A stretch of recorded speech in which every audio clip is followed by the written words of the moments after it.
News 19 और आज का मतदाता टीवी में एडवोकेट अमित मदान जी आपका स्वागत है। नमस्कार सर। नमस्कार। कैसे हैं आप? बस सर आशीर्वाद है अमित जी।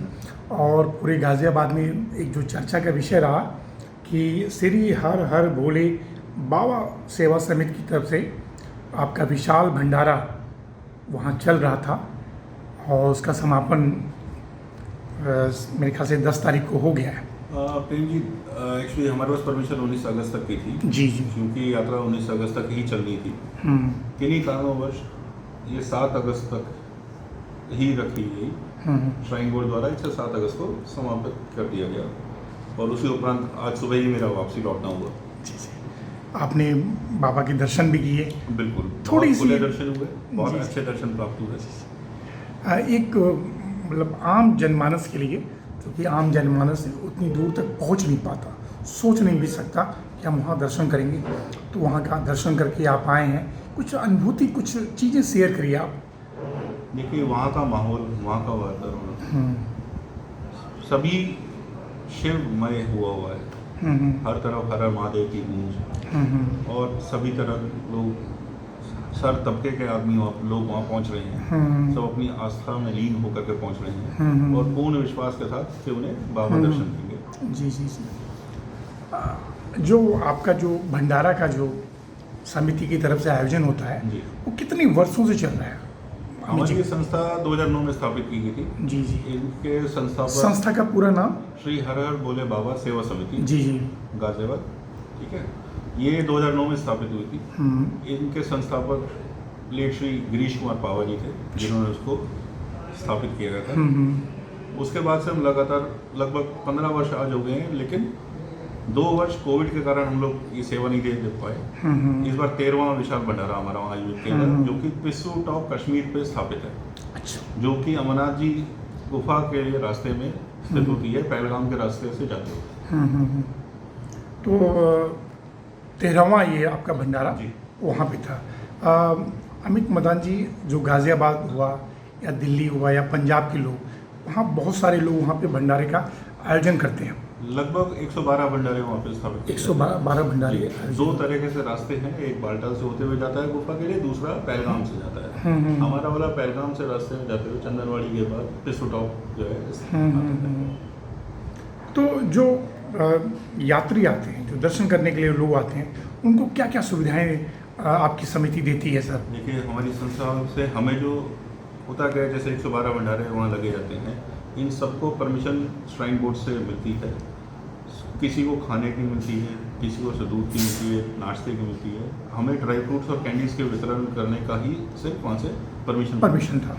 तो हम लोग वहाँ पे ड्राई फ्रूट्स और कैंडीज़ दिए होते हैं। रास्ते में जितने भी यात्री वहाँ आते हैं, वो वहाँ पे हमने थोड़ा एक विश्राम गृह भी बना रखा है। सर, जहाँ आपने बनाया था उस स्थान का नाम? पिस्सू टॉप। अच्छा। चंदनवाड़ी से चलते हुए सबसे पहला स्थान पिस्सू टॉप का आता है, जो थोड़ी ऊंचाई पर है। उस पे नीचे ढलान आता है, फिर वो ऊंचाई आती है। हम लोगों ने वहाँ पे ड्राई फ्रूट्स, कैंडीज, ये सब का वितरण करते हैं। साथ साथ जो भी श्रद्धालु आते हैं वो विश्राम करना चाहें तो वो वहाँ पे विश्राम भी कर सकते हैं। ये सुविधा वहाँ दी जाती है। सर, एक आम सवाल जो मेरे मन में है, एक डर का भी माहौल जो पहले था, अब आप चूँकि आप वहाँ से लौटे हैं तो विश्वास के लिए लोगों में बढ़े, कैसा माहौल है वहाँ का? माहौल पहले से बहुत अच्छा हो गया है। सेना ने हमारे को हर सुविधा देने के लिए हर भरसक अपना प्रयास किया है और हर समय तत्पर है कि कोई भी अप्रिय घटना वहाँ नहीं हो। और उनके सहयोग से और उनके संपूर्ण श्रमदान से ही हम लोग वहाँ पे ये यात्रा पूर्ण कर पा रहे हैं या करा पा रहे हैं। अब ऐसा भय नहीं है जैसा पहले कभी हुआ करता था, जैसे हम सुनते थे कि ये हो गया या ये घटना हो गई। अब बहुत सौहार्दपूर्ण वहाँ पे हो गया है माहौल। लोग आम फ्री होकर के घूम सकते हैं वहाँ पे, बिना किसी डर के, बिना किसी भय के। सर, 2024 में देखा गया कि बहुत जो पहाड़ी एरिया है वो वहाँ पे समझिए पहाड़ों का गिरना, बारिश का, ये सब कुछ था, तो वहाँ पे ऐसा कुछ संभावना है? कुछ बारिश और ओले वहाँ पे रेगुलर पड़ते थे। ऐसा अच्छा। नहीं मैं कहूँगा कि वहाँ बारिश नहीं आई। हाँ। लेकिन हाँ, कोई इस तरह से अप्रिय घटना नहीं हुई जिससे किसी यात्री को कोई क्षति पहुँची हो या यात्रा अवरुद्ध की गई हो। जी। कभी कभी मौसम खराब हो जाता है तो यात्रा रोकी जाती है, कुछ कुछ देर के लिए रोकी जाती है, या 1 आध दिन के लिए रोकी गई होगी अदरवाइज इस बार अन्यथा इस बार मैं कहूँ बहुत अच्छी यात्रा रही है। पहले से ज़्यादा यात्री वहाँ पहुँचे हैं और सभी बहुत खुश होकर पहुँचे। आपकी तरफ से कितने सेवादार गए होंगे सर? हमारे यहाँ से हमारी संस्था में लगभग 14 सेवादार तैनात थे जो आते जाते थे। जी जी जी। जिसमें 4 बस भी गई थी आपकी तरफ से? नहीं, हमारी बस नहीं गई थी, हमारे यहाँ से सिर्फ ट्रक में सामग्री गई थी। सामग्री वो सेवादार उसमें ही चले जाते हैं शुरू में, क्योंकि वहाँ पे स्थापना करनी पड़ती है स्थान की। आपको हमारे को टेंट वहाँ पे स्थापित करना पड़ता है, रहने की जगह बनानी पड़ती है, तो उस हर तरह के माहौल से उस काम के लिए जाना पड़ता है। अमित जी, लास्ट सवाल है जी। आपने भोले बाबा का दर्शन किया, जी। कैसी अनुभूति, कैसी फीलिंग हुई? देखिए, जिस तरह से यात्रा पूर्ण हुई, हम्म, ये अभी तक मैं विश्वास नहीं कर पा रहा हूँ कि इतने अच्छे दर्शन कर दर्शन करके बिल्कुल शांति का माहौल है वहाँ पे। मन बड़ा बहुत खुशहाल लग रहा होगा। अनुभूत होती है जी। आप वहाँ से आने का मन ही नहीं करता है। नहीं करता। जिस प्रकार इस बार दर्शन हुए, आप यकीन नहीं माने, काफ़ी देर हम लोग वहाँ बैठे रहे। महंत जी से अलग से मुलाकात हुई हमारी। उन्होंने अपना पूर्ण समय दिया हमें, जी, बहुत जी। महत्वपूर्ण समय था उनका, उन्होंने हमें दिया। और बेहतरीन, मतलब कि अभी तक का ऐसा कोई अनुभव मुझे नहीं मिला। ये बिल्कुल ही अलौकिक अनुभव था। अनुभव।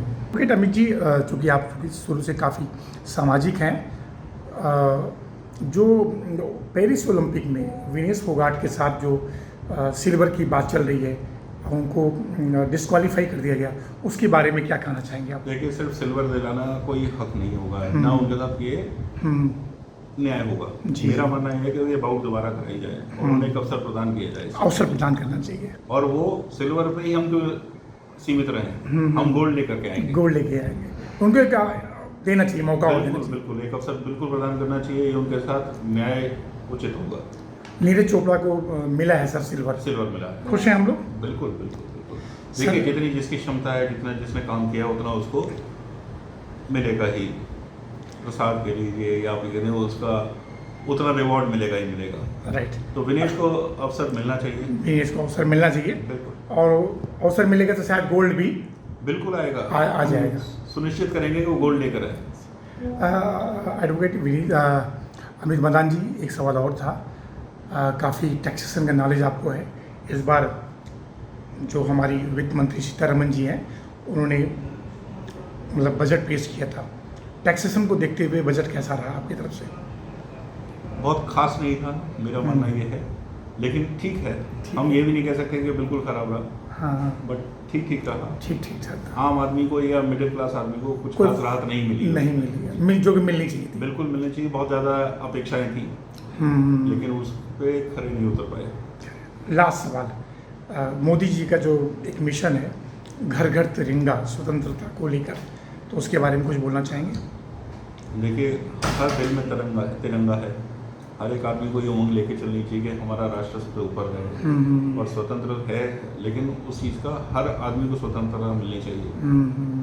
हर घर में तिरंगा होना भी चाहिए, सबको तिरंगा फहराना चाहिए। बिल्कुल। और सर, अपना राष्ट्र चिन्ह है।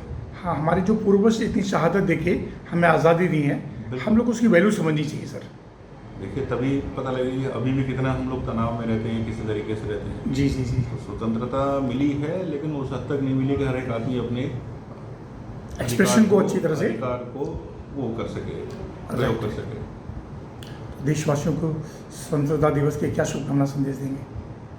निरंतर मेहनत करिए जी। और बिल्कुल साफ सुथरी क्षमता को रखते हुए आप आगे बढ़िए। हमारा देश आपके साथ, एक एक आदमी के साथ ही आगे बढ़ता रहेगा। जब हम आगे बढ़ेंगे तो हमारा देश आगे बढ़ेगा। सोच हमारी प्रबल होनी चाहिए, सबल होनी चाहिए और बिल्कुल साफ सुथरी छवि के साथ हमारा देश आगे बढ़ता रहे। इतना आगे तक हम ले आए हैं और इसे आगे ले जाना चाहिए। सर, आपका बहुत बहुत धन्यवाद। फिर किसी विषय पर बात करेंगे।